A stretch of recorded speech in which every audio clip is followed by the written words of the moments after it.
नमस्कार, कृतिभूमि न्यूज में आपका स्वागत है। कृतिभूमि न्यूज की टीम इस समय मौजूद है हल्का शाहबाद जिला कुरुक्षेत्र में। आज हम बात कर रहे हैं गांव बसंतपुरा के सरपंच के प्रतिनिधि से, जानते हैं इन्होंने कोविड-19 से बचने के लिए क्या ठोस कदम उठाए हैं अपने गांव को बचाने के लिए कोविड से। हाँ जी सरपंच साहब, आपका नाम और आपके गाँव का नाम, आपने क्या ठोस कदम उठाए हैं कोविड-19 से बचने के लिए? जैसा कि आप जानते हैं कि कोविड महामारी पूरे विश्व में एक महामारी का रूप ले चुकी है और करोड़ों लोग इससे प्रभावित हैं और लगभग 1 लाख के आसपास लोग इस महामारी से अपनी जान गंवा चुके हैं। तो ऐसे कठिन समय में हमारा ये प्रयास है कि हम अपने गांव को, अपने शहर को, अपने प्रदेश को और अपने देश को इस महामारी से बचाएं।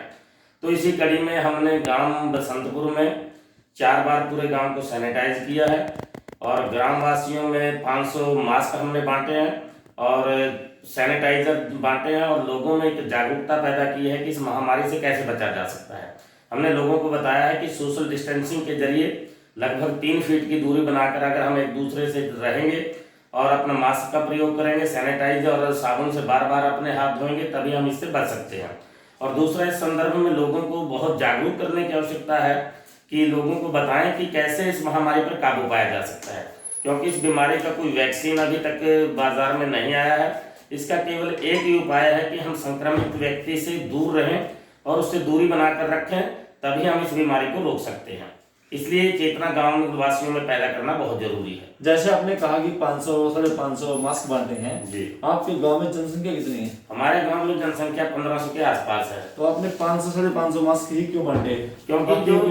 क्योंकि जो महिलाएं हैं घर पे रहकर अपना काम कर रही हैं, वो घर से बाहर नहीं निकलती हैं, लेकिन जो बाहर आने जाने वाले व्यक्ति हैं या बच्चे हैं, उन सबको हमने मास्क बांटे हैं और सैनिटाइजर हमने घर घर दिए हैं और इस बारे में लोगों को समझाया। जो आपने सैनिटाइजर घर घर दिए हैं जी, वो आपने पंचायती कोष से दिया है या अपने निजी कोष से दिया है? अभी क्योंकि ये हरियाणा सरकार का ये फैसला था कि जिन गाँवों की आमदनी 2 लाख रुपए से कम है उन्हीं को 20,000 रुपये दिए जाएंगे।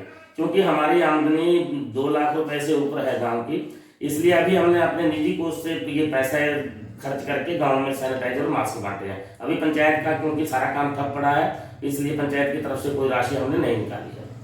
अच्छा सरपंच साहब, ये बताइए जैसे स्वच्छ भारत मिशन को लेकर जी आप क्या कहना चाहेंगे? जैसे माननीय प्रधानमंत्री जी ने एक सपना देखा था, स्वच्छ मेरा गाँव स्वच्छ मेरा भारत। देखा जाता है कि कई गाँव में और गांव में जो पनिया वगैरह पड़ी होती हैं, जिससे मक्खी मच्छर पनपने की संभावना होती है, आपके गांव में कितने जोड़े हैं और आपने उसकी सफाई कब कराई?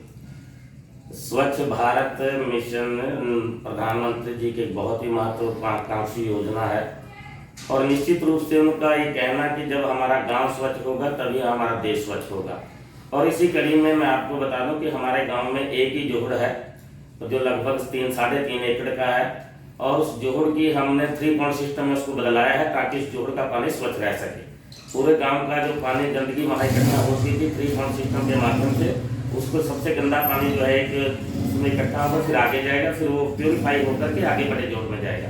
कितने स्वीपर रखे हुए हैं अपने गाँव में? हमारे गाँव में 2 स्वीपर है, एक स्वीपर है और एक घरेलू कचरा उठाने वाला सफाई कर्मचारी। अच्छा, जो स्वीपर है उनको आपने क्या क्या सुविधा दिया है कोरोना से बचने के लिए?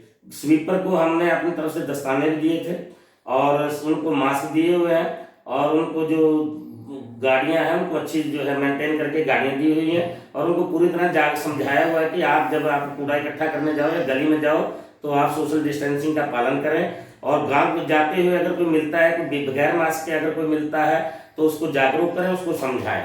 जैसे अब कोविड-19 चला हुआ है, इसके दौरान जैसे कि सरकार ने राशन फ्री बांटना शुरू किया है, आपके गाँव में कितना राशन लोगों को फ्री दिया गया है सरकार की तरफ से और कितना को नहीं दिया गया?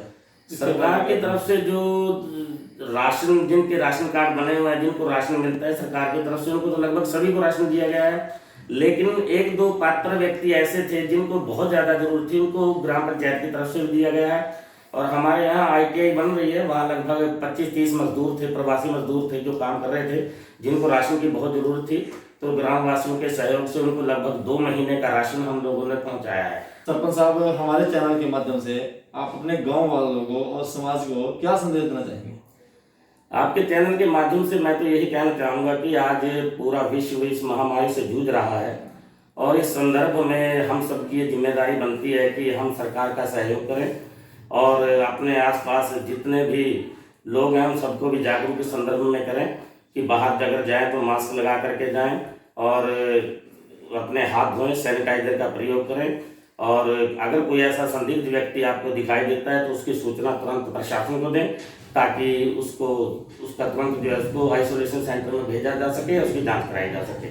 तो इस कठिन दौर में हम सबकी जिम्मेदारी है कि हम सब मिलकर अपने गांव, अपने प्रदेश और अपने देश को इस महामारी से मुक्त कर सकें।